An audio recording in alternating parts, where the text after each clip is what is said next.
तो कई लोग बोलते हैं कि भाई पहले मैं स्ट्रैटेजी बना लूँ, उसके बाद मैं माइंडसेट तो हम करते रहेंगे। बट माइंडसेट बनाने का सबसे सही टाइम जो होता है ना, वो अभी से है। जितना जल्दी आप स्टार्ट करोगे उतना बेटर है, क्योंकि माइंडसेट बनाने में सबसे ज़्यादा टाइम लगता है। ट्रेडिंग स्ट्रैटेजी तो आपने ये वीडियो देख लिया या 500 वीडियो इससे पहले आए हुए वो देख लिए, आपको मिल जाएगी स्ट्रैटेजी तो। बट उस पर कायम रहने के लिए जो सेटअप चाहिए, जो मेंटल सेटअप चाहिए, उसको सबसे ज़्यादा टाइम लगता है। मैं अभी जस्ट एक ऑफ टॉपिक है कि मैं अभी गीता क्लास कर रहा हूँ। अरे वाह। तो हाँ, तो ऐसे ही मतलब मन किया कि कुछ प्रश्न है, उनका जवाब चाहिए, तो जवाब मिल नहीं रहा है, तो गीता में हुआ। तो वहाँ गुरुजी थे, उन्होंने बोला कि जनिए लोग क्या करते हैं कि पूरा लाइफ होने के बाद में फिर भगवान का नाम या गीता पास आते हैं कि कृष्ण का। बोला ये अगर आप अपने 12 साल 13 साल के बच्चों में डाल देंगे तो वो नौबत ही नहीं आएगी कि आपको आना पड़ेगा, आपका पार्ट हो जाएगा। तो जो आपने कहा ना, ये ट्रेडिंग माइंडसेट ये बाद की चीज़ नहीं है, ये पहली चीज़ है। राइट। ये आपका जो है वो आपका सबकॉन्शियस माइंड इसके साथ सिंक होना चाहिए। हाँ, एकदम सही। तब क्योंकि ऐसे आपके कॉन्शियस माइंड से आता नहीं है वो। हमको तो कई चीज़ें मालूम है ना कि हमको झूठ नहीं बोलना चाहिए, हमको पाप नहीं करना चाहिए, मगर हम करते कि नहीं करते? करते हैं ना। करने के क्योंकि बाद वो फिर लास्ट में जाते हैं कि भैया अब धो लो। वो है। और फिर हमको अचानक से किसी की डेथ हो जाती तो लगता है यार ये तो हमारा अंत यही है, फिर हम ये सब क्यों कर रहे हैं। वो थोड़े टाइम की साइकोलॉजी आती है, फिर वापस से वैसे के वैसे हो जाते हैं। वो इसीलिए होता है क्योंकि आपके सबकॉन्शियस माइंड तक वो चीज़ पहुंची नहीं है। अगर वो सबकॉन्शियस माइंड तक पहुंच जाए तो आप वो चीज़ करोगे ही नहीं।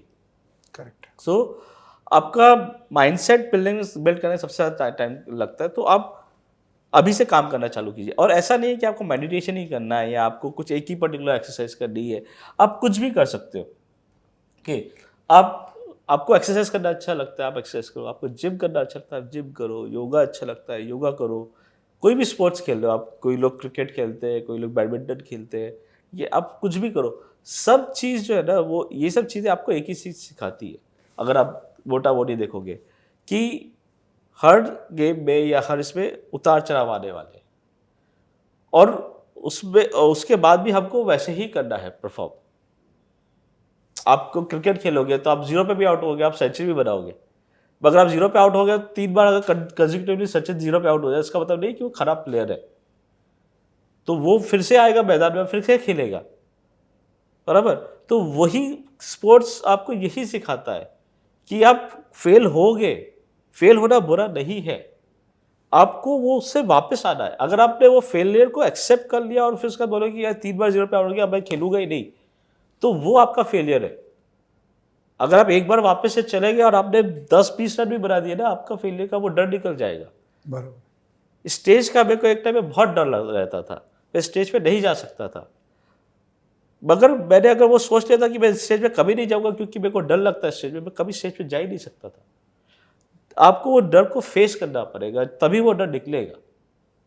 उल्टा जिस चीज़ का डर है आप उसको इमीडिएटली करो, वो चीज़ को, आपको वो डर निकल जाएगा। बिना उसको किया वो निकल नहीं सकता। आप जंतर मंतर करके नहीं निकाल सकते उसको। आप उसको फेस करो, अपने आप हो जाएगा।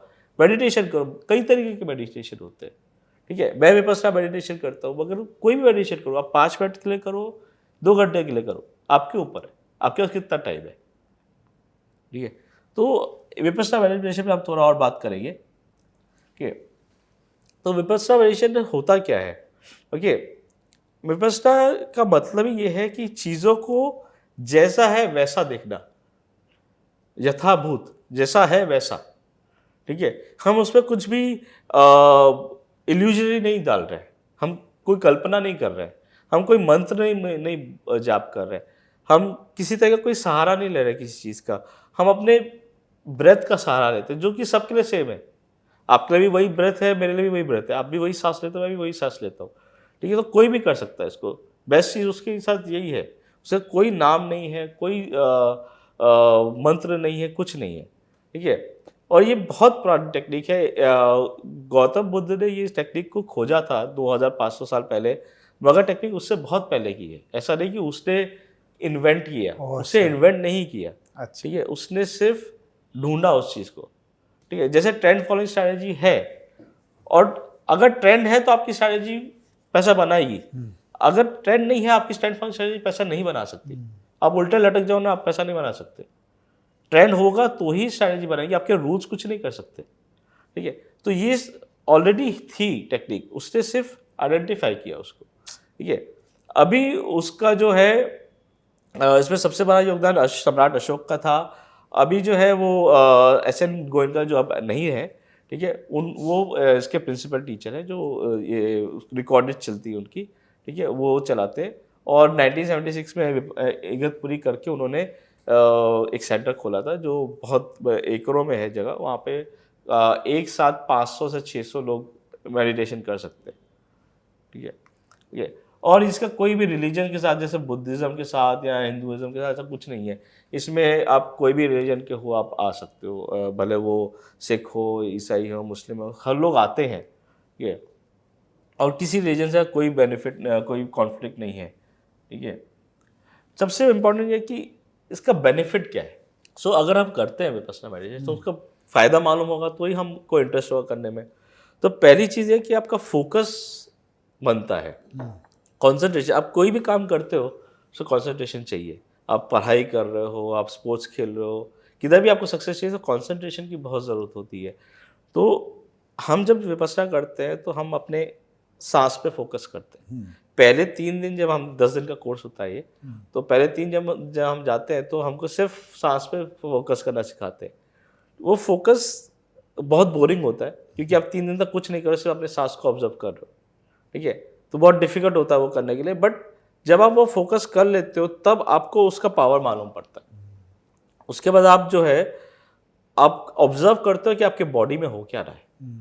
हमने सब सुना होगा कि बॉडी में हमारा हार्ट बीट होता है, हमारा डाइजेशन वगैरह होता है।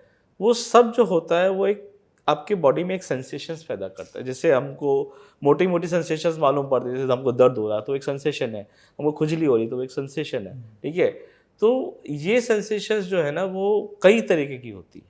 ठीक है, हमको सिर्फ ग्रॉस सेंसेशन जो होती है वही पता चलती है। आपकी जो माइन्यूट सेंसेशन होती है वो नहीं मालूम पड़ती। तो ये एक ऑब्जर्वेशन करके, ये जो कंसंट्रेशन करते हैं, उससे हमको वो सेंसेशंस पता चलती है। और जब हमको ये सेंसेशन पता चलती है, हम अपने थॉट्स से हम क्या सोच रहे हैं उसके अवेयरनेस आती है, इन सेंसेशंस का अवेयरनेस आता है।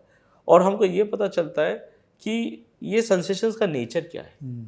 इन सेंसेशंस का नेचर बेसिकली ये है कि ये पैदा होती है और इमीडिएटली ख़त्म हो जाती है।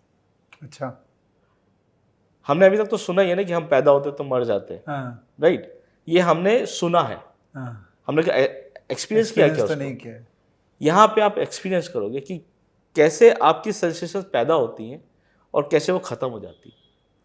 तो जब ये एक्सपीरियंस होता है तब हमको हमारे सबकॉन्शियस माइंड तक इस चीज़ का एहसास होता है कि सब कुछ टेम्पररी है, सब कुछ इनपर्मानेंट है। उसी तरह से हमारे ट्रेडिंग के प्रॉफिट्स और लॉसेस भी इनपर्मानेंट है। अगर हमको प्रॉफिट्स हो रहे हैं तो हमेशा नहीं रहने वाले हैं, तो खुश होने की ज़रूरत नहीं है, फिर लॉसेस आने ही वाले हैं। और अगर हमको अभी लॉसेस हो रहे हैं, अगर आपकी स्ट्रेटजी अच्छी है तो वो प्रॉफिट्स आने ही वाले हैं। उसमें आपको दुखी होने की, डिप्रेस होने की ज़रूरत नहीं है। तो आपको इसको इक्वानिमिटी बोलते हैं, कि आप बैलेंस रहते हो, कि कुछ भी हो हमको फ़र्क नहीं पड़ता, हम उसके ऊपर रिएक्ट नहीं करते। हम क्या होता है ना, कुछ भी बुरा होता है तो हम रिएक्ट करते हैं। फिर किसी ने हमको गुस्सा कर दिया, डांट दिया, तो हम उसको डांट देंगे, हम उसको मार देंगे। ये रिएक्शंस है। अगर हमको ये चीज़ का समझ में आ जाए कि ये चीज़ तो होने ही वाली, तो हम उस पर अनड्यू रिएक्शंस नहीं करते। ऐसा नहीं कि रिएक्ट करना ही नहीं है, बट अनड्यू रिएक्शन नहीं होना चाहिए। ठीक है, Sure. तो वो जब चेंज होने लगता है तो हमारा थॉट प्रोसेस चेंज होने लगता है, हमारा सबकॉन्शियस माइंड चेंज होने लगता है। ओके, और डिसिप्लिन हमको सीखने को मिलता है कि डिसिप्लिन होने से क्या क्या एडवांटेज है। अब वहाँ पे अगर आप जाते हो तो जो 10 दिन का शेड्यूल है वो सुबह 4:30 बजे से स्टार्ट होता है और रात के 9 बजे तक रहता है। उसमें आप 10 घंटा मेडिटेशन करते हो। ठीक है, उसमें आपका टाइम पे खाना है, आपको सोना है, आपको सब अपना अपना काम है। तो एक प्रॉपर डिसिप्लिन के साथ आपको काम करना है। ठीक है, अब पेशेंस, अब आप देखो, पेशेंस और टॉलरेंस हम वैसे बिल्ड नहीं कर सकते। ठीक है, हम कितने इम्पेशेंट हैं कि हमारा कोई 2 ट्रेड नहीं चला, 3 ट्रेड नहीं चला तो हम इम्पेशेंट हो जाते हैं, राइट? कि ये क्यों नहीं चला, सब सेटअप बिल्कुल परफेक्ट है, सब कुछ अच्छा है, नहीं चल रहा है। तो पेशेंस, जैसे वो वॉरेन बफेट भी बोलता है कि patience and discipline is the difference between the mature and immature trader, right? तो पेशेंस बिल्ड होता है जब आप 10 घंटे बैठे हो और आप सिर्फ मेडिटेशन कर रहे हो, आप और कुछ नहीं कर रहे हो, तो आप बाय डिफॉल्ट पेशेंस मेंटेन होता है। कंसिस्टेंसी और परसिस्टेंस का समझ आती है कि अगर आप कंसिस्टेंटली काम करोगे, एक चीज़ पे लगे हो, तो आपको उसका रिवॉर्ड आएगा। अगर आप अभी ये कर रहे हो, कल कुछ और कर रहे हो, परसों कुछ और कर रहे हो, तो आप सिर्फ हॉप कर रहे हो एक जगह से दूसरी जगह। जैसे आप स्ट्रैटेजीज भी अगर बनाते हैं, स्ट्रैटेजीज की बात करते हैं अगर, तो हम एक स्ट्रैटेजी देख लिए, यूट्यूब पे देख लिया, फेस टू फेस पे देख लिया, आज हमने ये करने चालू किया, उसमें 4-5 लॉस हो गए, तो ये नहीं चलती, चलो दूसरी स्ट्रैटेजी पे नेक्स्ट चले फ्राइडे गए। एक और वीडियो आ रहा है, नेक्स्ट फ्राइडे तो दूसरा वीडियो आई गई, ठीक है, उस पर चले गए, उसको किया, चलो पहले 2-4 ट्रेड प्रॉफिटेबल हो गए, ठीक है, अच्छा लगा सब कुछ, फिर प्रॉफिट बंद हो गया, लॉस आना चालू हो गया, तो आप वापस से दूसरी स्ट्रैटेजी, तो ऐसे आप कभी प्रॉफिटेबल नहीं होगे। जो हॉपिंग होती है वो आपका परसिस्टेंस आप नहीं कर रहे हो, आप एक परसिस्टेंटली एक चीज़ को फॉलो करना है, तो आपको रिटर्न्स आएंगे ना, नहीं तो आप एक से दूसरे जाते रहोगे तो कभी रिटर्न्स आने नहीं वाले। तो ये सब आपको समझ में आता है। स्ट्रॉन्ग डिटर्मिनेशन जब आप विपश्यना जाते हो, 5वें दिन आपको जो है एक बोला जाता है कि अब आपको 1 घंटे तक आपको ना आपके हाथ खोलने, ना आपके पैर खोलने, ना आपकी आँख खोलनी है। ये अब उसमें उस दौरान ऐसा होता है कि हमको पूरी बॉडी में पेन होने लगता है, क्योंकि आप 1 घंटे तक हिल नहीं सकते, आपको बांध दिया गया है। ये मगर आपको स्ट्रॉन्ग डिटर्मिनेशन के साथ उसको करना ही है, ठीक है? स्ट्रॉन्ग डिटर्मिनेशन के बिना कुछ होता नहीं है।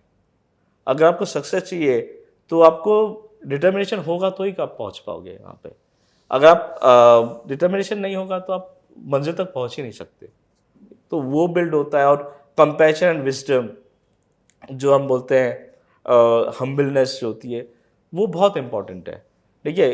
क्योंकि हमको ऐसा लगता है कि भाई जो भी किया हमने किया है, ये अगर वो चीज़ आ गई ना तो हम लाइफ में आगे नहीं बढ़ पाएंगे। क्योंकि क्या होता है कि हमको लगता है हम ही नहीं किया, और जहाँ पे कुछ गलत होने लगता तो हम उसका इल्ज़ाम किसी और पे लगा देते हैं, राइट? तो हर चीज़ की जिम्मेदारी हमारी है। अगर लॉस भी है तो हमारी जिम्मेदारी है, प्रॉफिट भी है तो हमारी जिम्मेदारी है, ठीक है? तो वो विजडम, वो कंपैशन आना, दूसरे ट्रेडर्स के बारे में जब हम बात करते हैं तो कोई इन्फीरियर नहीं है हमसे, हम कोई सुपीरियर नहीं है, हम भी वैसे ही बने हुए हैं जो वो बने हुए हैं, ठीक है? तो किसी के बारे में अच्छा या बुरा बोलने की हमको ज़रूरत नहीं है। सो यही सब सिखाते हैं उसमें। सही है।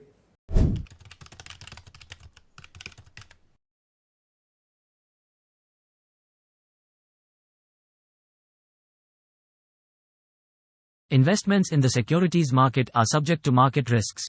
Read all the related documents carefully before investing.